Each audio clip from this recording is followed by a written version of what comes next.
This is how Margaret, a teenage schoolgirl, got involved in this dilemma.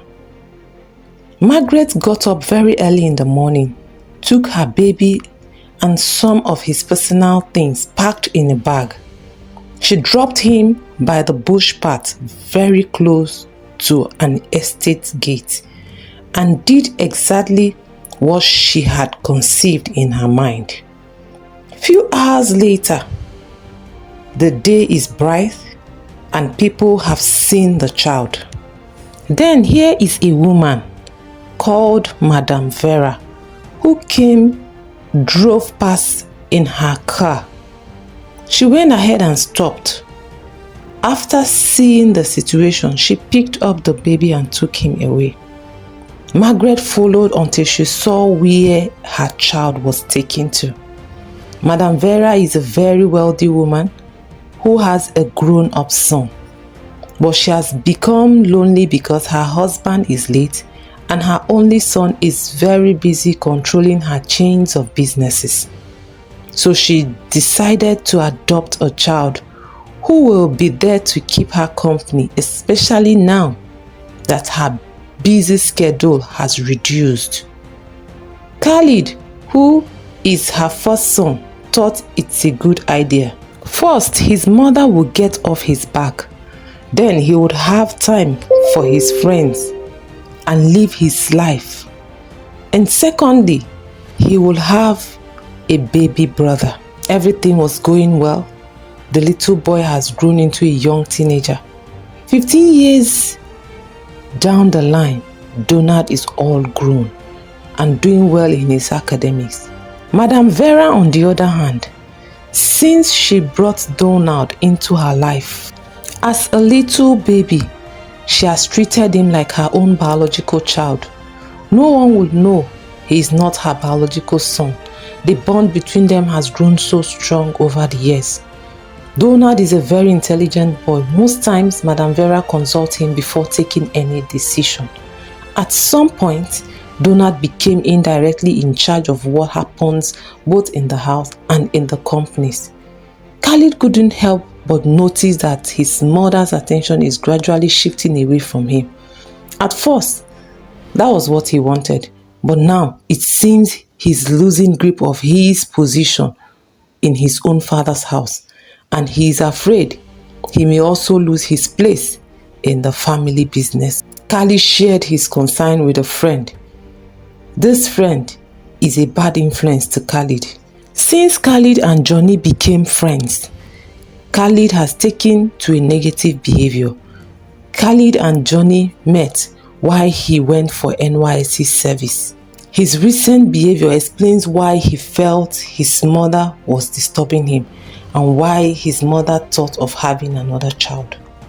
Khalid is the CEO of his father's company, but with the turn of events, he is afraid the position may be taken away from him.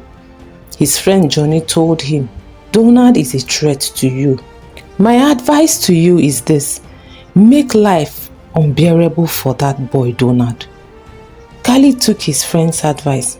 Suddenly, his attitude towards Donald changed. They used to be close as brothers, playing together and enjoying each other's company. Life became like hell for Donald in the house. Khalid would beat him mercilessly, make him do jobs meant for their hired servants. He would wake him early and keep him up late. He stopped him from going to school, refusing to pay his school fees, and ensure he had no food to eat. All these inhumane acts was going on under the nose of Madame Vera, their mother. Donald endured all this without letting a word out to their mother. Madame Vera had her suspicions, but anytime she asked Khalid, he would say everything is fine. Afterwards, he would threaten Donald never to say a word, or else he should consider himself a dead person. One day, while his mother was away from home, Khalid beat Donald, and while at it, he told him, "I'm not your brother. You were picked up on the street, and I will not be alive to watch you take what rightfully belongs to me." The young boy was left in a condition as good as dead. Khalid left the house, leaving the young boy helpless. Donald regained himself while he was nursing his pain. He thought long and hard about the word of his supposed brother Khalid. Could this be true? Was I adopted? If this is true, then my life is at risk. This man may end my life someday. I can't bear this pain and maltreatment anymore. Obviously, there is nothing for me here. Staying here means wishing myself dead. Madame Vera is back, but Donald didn't notice until he was called back from his thoughts by her loud voice, shouting his name. He answered and came running to her, stood before her in fear, waiting for the next instruction, which is very unlike him. Usually, he would give her a hug and check on her to be sure she came back in one piece. She noticed the bruises and asked what happened to you. Donald hesitated, but she insists he must speak. He asked, was I adopted? Who is my biological mother? Madame Vera was speechless for a second. Then she asked the boy, where did you get that from? I'm your mother. Donald looked her in the face and said, please, mother, do not lie to me. Telling me the truth will not change the fact that you are my mother. And no matter what, that is who you are to me. Mr. Khalid, whom I used to know as my brother, may have done a lot of inhumane things to me, but that won't change the fact that you are my family. Please, mother, tell me the truth. Madame Vera took him in and told him everything he needed to know. She went into her room to call her son, Khalid. Donald overheard her conversation, knowing that would mean double trouble for him. He picked few of his belongings in nylon bag, so the gatekeeper won't have to suspect anything, and left the house.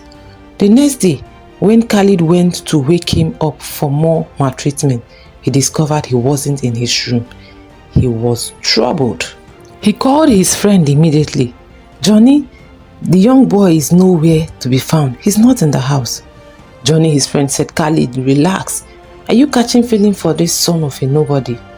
If he left the house, you should be happy. Is that not what you wanted? Khalid nodded. Well, you're right.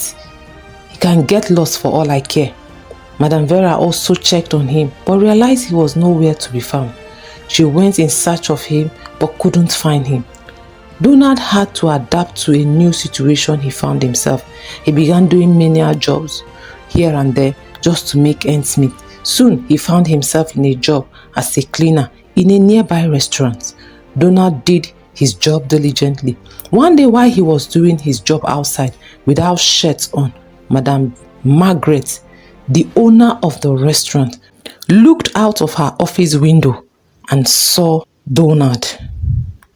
The mark on his back. She froze for a second, too many thoughts going through her head. No, this can't be possible. She spoke out loud.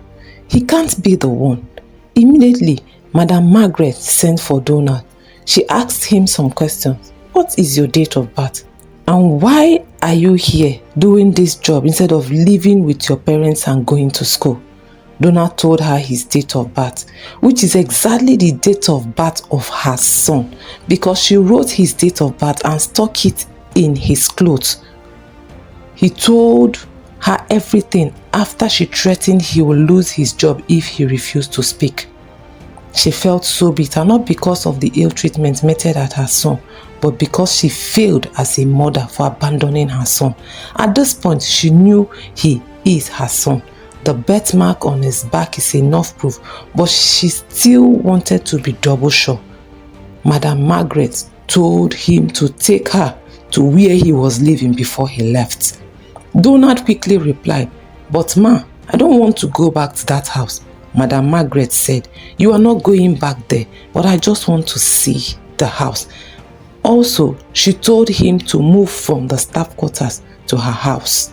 Donald obeyed, but couldn't help but wonder, why the show of kindness? After all, I've been here working in the restaurant for some time now. The next day, they both drove to Donald's foster parents' house. When Donald pointed at the house, she couldn't believe her eyes, and she asked to be sure, you mean this is your house?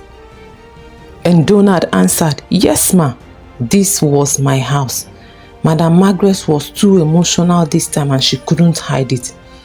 In her thought, this is exactly the house where the woman who picked up my boy brought him to that fateful day. Donald caught in her thought and asked, "Is everything all right, ma?"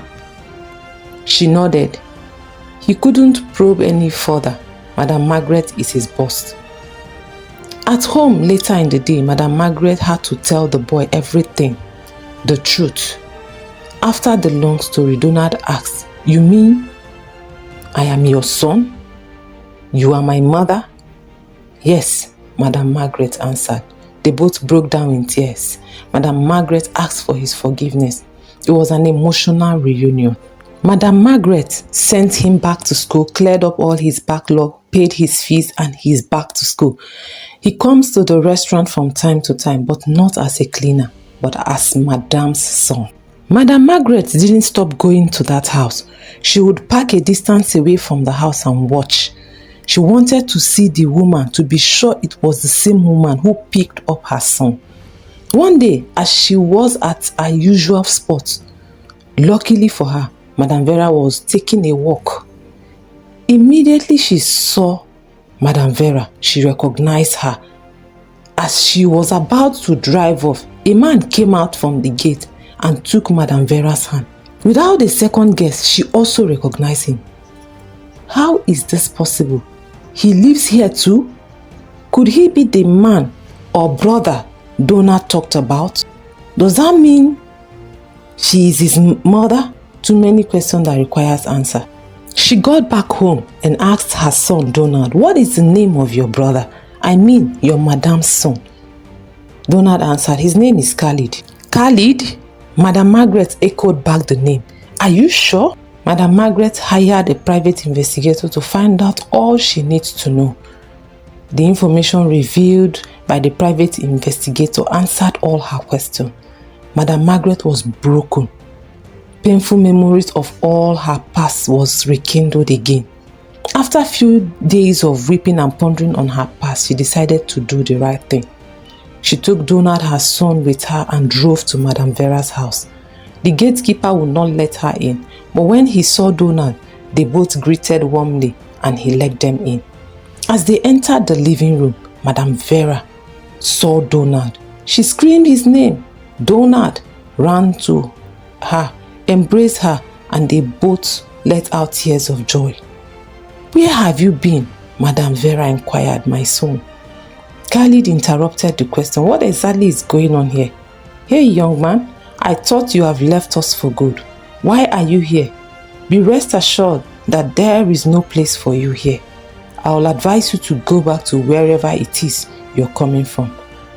As his mother was about to respond, he turned to see who came with him. "And who is this?" Turning to look, he recognized her. He tried to pretend not to recognize her. He thought to himself, "This can't be. What could she be doing here?" He took a second look at her, and this time he let out his thoughts. "Margaret, what are you doing here?" She ignored him and respectfully greeted his mother, Madam Vera. At this point, Khalid couldn't put together what was going on. "Can someone tell me what is going on here?" Madam Vera asked a sincere question. Khalid walked close to Margaret. "What are you doing here? How did you know where I live? I can't remember ever giving you my house address." Madam Vera is surprised at Khalid's outburst, so she asked him to calm down and gestured her guest to sit. Madam Margaret took her seat, while Donald sat close to Madam Vera. Madam Vera turned to Margaret and asked the question again. "Who are you and what are you doing in my house?" Margaret began to recount her story. "My name is Margaret. I am the only child of my parents, who are both dead now. I am the CEO of Top Hill Eatery. On the 3rd day of March, our school principal came to introduce to us a new copper who was posted to do his NYSC in our school. From the first day I saw him, I fell in love with him. So also did almost all the female students in my class. He was our crush, but luckily for me, he took interest in me. We started seeing each other. We loved each other so much, and before long, we began to have sexual intimacy. I am the only child of my parents. My father is late, so I live with my mother at the time. I became so carried away by Khalid's handsome look and achievement of being a graduate, which is what I always wanted in a man.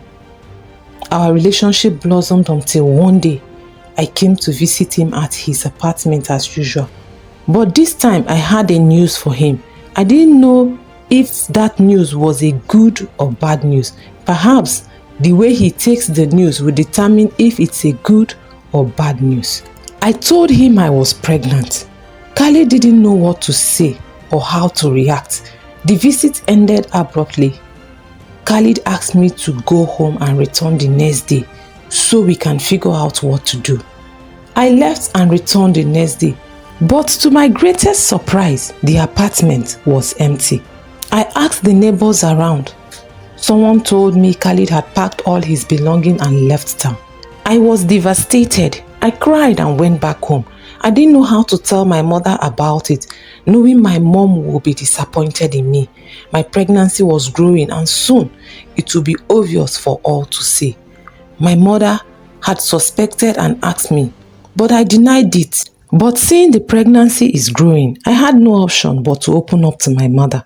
I told my mother what I had done.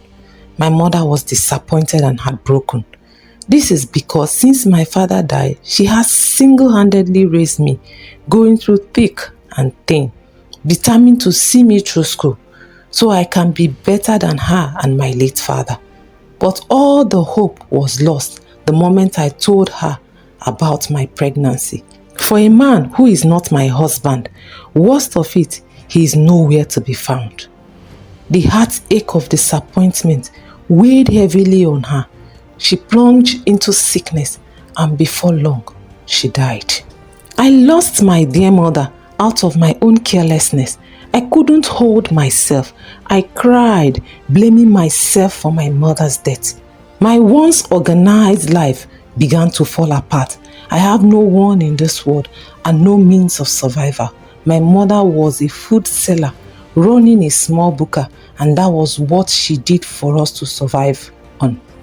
After the death of my mother, I couldn't continue because the traders who give my mother some foodstuff on credit have refused to give me anything, saying I'm a wayward child who killed her mother. Life became more difficult than it was. I had to beg from people to eat. The little house where I lived with my mother before she died, someone showed up one day in the morning and told me the house belongs to him. He gave me 6 days to vacate the house, or I would leave him no choice but to throw me out. On the 6th day, the man came back with some young men and threw me out of the house. I placed my bag on my head and left the house, thinking of what to do as I walked on the street. The stigma and suffering in that village was too much to bear, so I decided to move to a different place where no one knows me or anything about me to start a new life. I thought about looking for Khalid, but that was not an option at all because Khalid never told me anything about himself. I came to this city, had no place to lay my head, no food to eat. I tried getting a menial job, but no one wants to employ a pregnant woman. Employees have the notion that I will be a burden to them.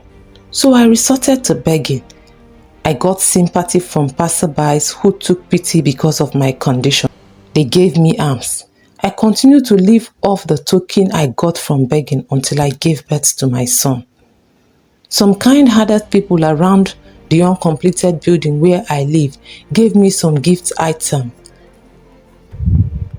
After I delivered, the gift kept me and my son for 3 months.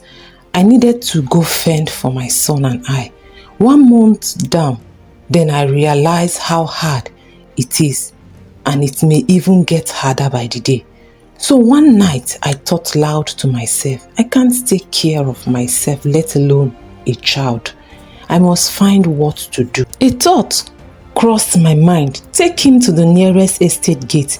Place him close to the estate where security guard will not see you, then go away. But my conscience will not let me. I love my child and desire to reunite with him someday. Then a better thought came to me. I did exactly that. At that time, Madame Vera, who had listened quietly all this while, cut in. You dropped that baby by the bush paths? How did you know it was here? That was the second thought, ma. I decided to stay and watch. Follow to know where he was taken to. Madame Vera interrupted again. You wicked woman who abandoned her child. You just came to take him away, and you, Donard, you followed her? She turned to Donard. I am disappointed at you. I treated you right like my own son. Margaret went on her knees. Ma, you got it all wrong. I never came back to take him. It was destined we would reunite as mother and child. Then Donald narrated his own side of the story, how he met his mother. Madame Vera, on hearing from Donald, apologized to Margaret. My daughter, I'm sorry I judged you. You were just a little girl who didn't know how to handle the huge responsibility before her at the time. All this while, Khalid had been silent, trying to understand what is going on. Madame Vera asked Madame Margaret, but how did you know my son? You both seem to have met each other.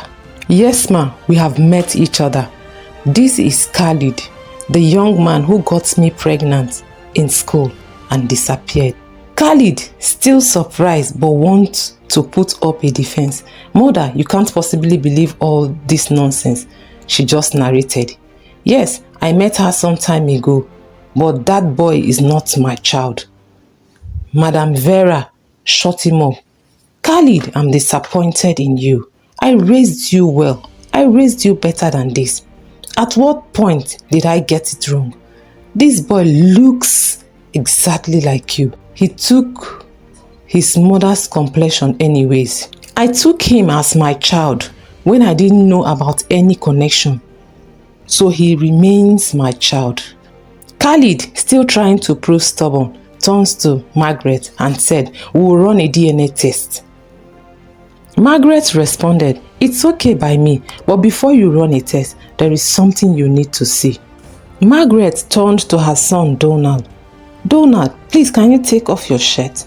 He did, and there is the birthmark, similar to the one Khalid has on the same place at the back. Khalid broke down and began to apologize both to Margaret and his son. I didn't know I was being wicked to my own biological son. I'm so sorry. It's Johnny, my friend. He gave me all the wrong advice, which I foolishly followed.